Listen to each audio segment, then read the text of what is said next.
হ্যাঁ, ওই শুধু একটা ডিঙ্গি নৌকা দিয়ে আমরা রাত্রে যখন আর্মি আসতো তখন আমরা নদীর পাড়ে বলে এই মিলিটারি আসে, তখন আমরা ডিঙ্গি নৌকায় ঘুমের থেকে উঠে আম্মাকে, ছোট ভাই বোন অনেক ছোট, 3 জন করে যেতাম। আর আমাদের বাসায় একটা বাড়িতে একটা ছেলে ছিল আমার সাথে থাকতো সবসময় সহযোগী হিসাবে, ওর নাম ছিল আলী। ও সামনে বইটা টানতো, আমি পিছনে গিয়ে আছে অন্ধকারের ভিতরে, চিনি না জানি না, মানে নদীর পাড় থেকে অনেক ভিতরে চলে যেতাম আর কি, গ্রামের ভিতরে। এরকম প্রায় 15 বার গেছি, 15 বার। আমার কোনো বাড়িও চিনি না, আন্দাজ এক বাড়িতে যে উঠে যেতাম, ওরা দিতে হয়তো বা আশ্রয় নিলাম।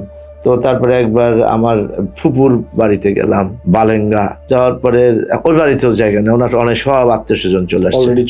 হ্যাঁ, ফুপু ছিলেন না, ফুপু আগে মারা গেছিলেন, ফুপু আবার বিয়ে করেছেন।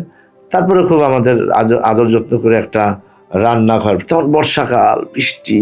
এখন আমরা যাওয়ার পর আম্মাকে বললে, আপা আমরা কোথায় রাখবো আপনাদের, এখন কি করবো? আমার রান্নাঘরটা আছে একটা খালি, ওখানে লাকড়ি টাকড়ি রাখা, ওখানে আমি যদি সুন্দর করে একটু ফ্লোরে যদি বিছনা করে দেয় আপনার। আমাকে আমার থাকার ব্যাপার ভাই, এখন আমরা কোথায় যাবো? মানে আমরা অলরেডি, ওই বাড়ি হলো পদ্মার পাড় থেকে প্রায় 6 কিলোমিটার ধরে, ওটা কিন্তু নৌকা চালায় আমি রাত্রেবেলা আমি ওখানে গেছি আর কি।